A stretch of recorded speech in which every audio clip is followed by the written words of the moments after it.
አንድ የማይመቸኝ አባባል አለ። ታውቃላችሁ ብዙ ሰዎች የኛ ረሱል ሰለላሁ ዐለይሂ ወሰለም ምናመልካቸው ነው ይመስላቸው። የተደበቀችን ትልቅነት አላህ ሊያሳውቅ ሲፈልግ ያ ረሱላህ ስላንቱ ሲያትቱ ብዕሮች አለቁ። ረመዳን ነው ብለን ዝም ብንልም በረመዳኑ የሚተናኮሱ መኖራቸው እጅግ የሚያሳዝን ነው።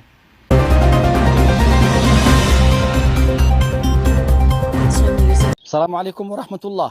ሙሐመድ አለይሂ ሰላቱ ወሰላም የሚለውን ቃል አይደለም ከቀልባችን ሊነሳ መላው ሰውነታችን ውስጥ ተሰራጭቶ ያለ ስም ነው። ማንም ምንም ሊያረገው አይችልም። ውሻዋ በባህር ሸናች ሲባል አይ ውሻዋ እኮ ለብልግናዋ ነው እንጂ ከባህር ውሃ ምንም የምትቀንሰው ነገር የለም እንደሚባል ነብያችንን ሰለላሁ ዐለይሂ ወሰለም በዚህ ዱንያ ላይ ከናት በላይ የሚወደድ ማንም የለም። ነብያችንን ሰለላሁ ዐለይሂ ወሰለም ከናታችን በላይ ከነፍሳችን በላይ ከልጆቻችን በላይ ከአባታችን በላይ እንወዳቸዋለን። እናቶቻችን ወደዚህ ዱንያ እንድንመጣ ሰበብ ሆኑልን። ነብያችን ሰለላሁ ዐለይሂ ወሰለም ግን ከጨለማ ወደ ብርሃን እንድንመጣ ከጀሃነም ወደ ጀነት እንድንሄድ ሰበብ ሆኑልን። اللهم صل على محمد። ይህ ምስሉ ላይ የምትመለከቱት ባለጌ የተናገረው ለሁለት ነገር ነው። አንድ ለኡቅና ነው የተናገረው፣ ሁለት ለጥቁር ጥላቻ ነው። አላህ ሁለቱንም አላህ ጀሃነም ይክተትልንና ይበልጥ ደግሞ ነብያችንን ሰለላሁ ዐለይሂ ወሰለም እንድናስታውሰው ረድቶናል። ወሰላሙ አለይኩም ወራህመቱላህ።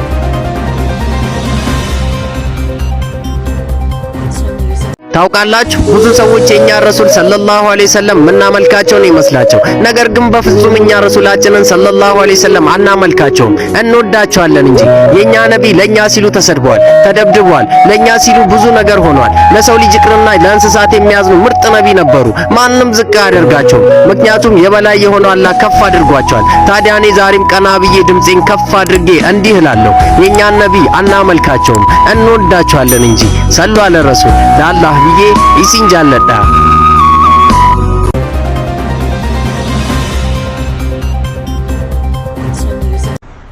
የተደበቀችን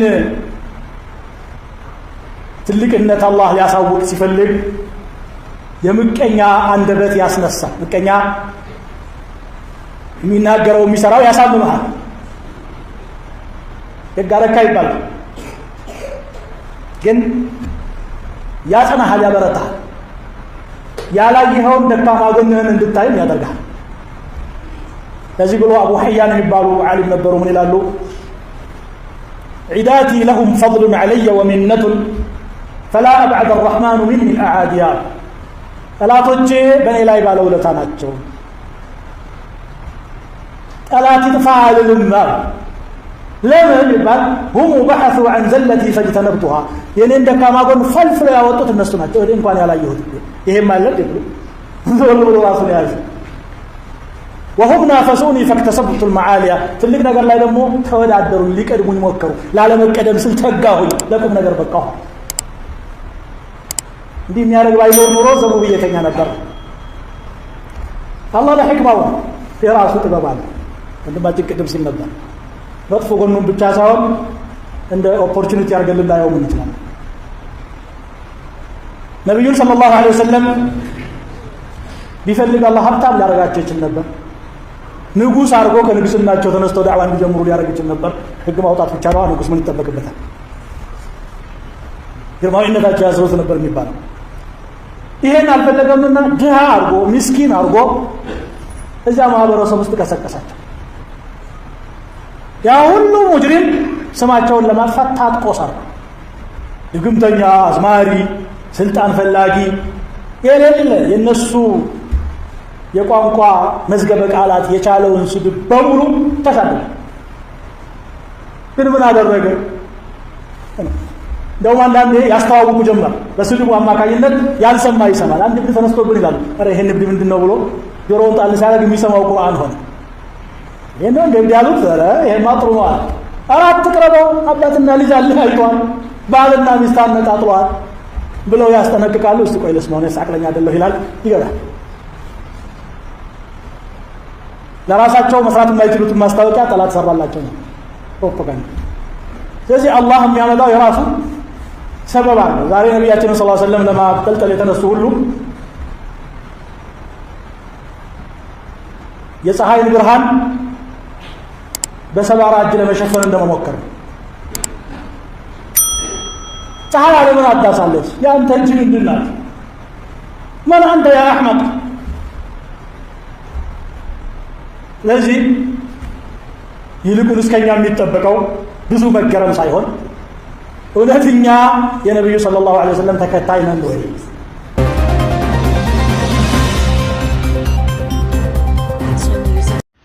አሰላሙ አለይኩም ወራህመቱላሂ ወበረካቱ።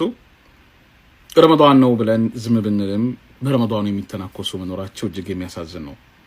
ረሱል ሰለላሁ ዐለይሂ ወሰለምን አስመልክቶ ማንኛውም ሙስሊም የሚደራደርበት አይደለም። ሰሞኑን ባለው ጉዳይ ላይ እኔ የተላከውን ቪዲዮ ከ10 ሰከንድ በላይ አላየሁትም። ሐቂቃ በዚህ ደረጃ የሰው ልጅ እንዴት ሊዘግጥ ይችላል የሚለው ወላሂ ለመቀበል በጣም ከባድ ነው። አንድ መሰረታዊነት መጨበጥ ያስፈልጋል። ሰላማዊ በሆነ መንገድ መወያየት መከራከር ለሚፈልግኛ መድረኩን ጭምር ማመቻቸት እንችላለን። ነገር ግን ማንም ሰው ድንበር ማለፍ ግን ፈጽሞ የሚፈቀድ አይደለም። በህግ ተጠያቂ እንዲሆን ይደረጋል። ስለዚህ የምትደብቁ ሰዎች ትክክል አይደለም። አውሮፕላን ላይ ሰው በሚሳፈርበት ጊዜ የማይፈቀዱ ቃላቶች አሉ። እነዛን ቃላቶች ሰው በአውሮፕላን ላይ እያለ በረራ ላይ ያለ ከተናገራቸው ያሳስረዋል፣ ያስከስሰዋል። ልክ እንደዛ ሁሉ ሙስሊሞችም ደግሞ የማይደራደሩባቸው ቀይ መስመሮች አሉ። እነዛን የሚያደርጉ አካላቶች በተገቢ መንገድ በህግ እንዲጠየቁ እናደርጋለን። ይህ መታወቅ አለበት።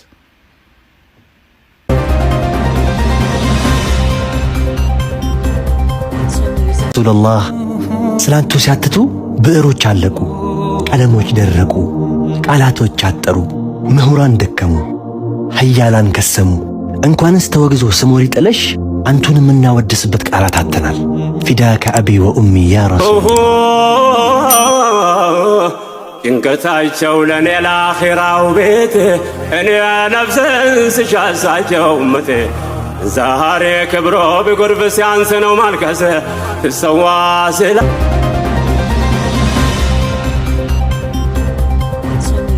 ነብዩ ሰለላሁ ዐለይሂ ወሰለም ከወጣቶች መካከል ለተወሰኑቱ ምስክር ሲሰጡ በእድሜ የሚበልጡ ሰዎች ነበሩ።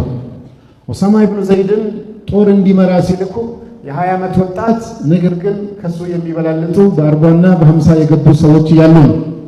ሙዓዝ ኢብኑ ጀበል ረዲየላሁ ዐንሁ ከዚህ ኡማ ውስጥ በሐላልና በሐራም ከሱ የሚበልጥ የለም ሲሉ የ20 ዓመት ወጣት ነበር በዛን ሰዓት።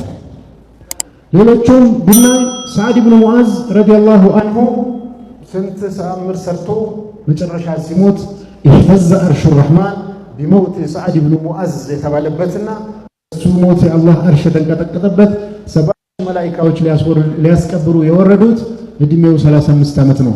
ይሄ ሲሆን ማለት ብዙ ታሪክ የሰሩ ሰዎችን ስናይ ወጣቶች ነበሩ። እኛ እንደ ወጣት ይሄ ዲን ከኛ ብዙ ስራ ይፈልጋል፣ ብዙ ኃላፊነት አለ። ወጣት የለውጥ ኃይል ነው፣ ትኩስ ጉልበት ያለው ነው። በታዳጊዎችና በሽማግሌዎች ባዛውንቶች መሃል ያለ ኃይል ነው። ከነሱ ልምድና ተሞክሮ ወስደው ከዛው ከመጀመር እነሱ ለፍተው በህይወታቸው ያሳለፉትን ዕውቀትና ልምድን ከነሱ ቀስሞ በተራው ደግሞ መምራት ዲኑን ለመምራት አስተዋጽኦ ለማበርከት መጣጣር አለበት። አንድ የማይመቸኝ አባባል አለ።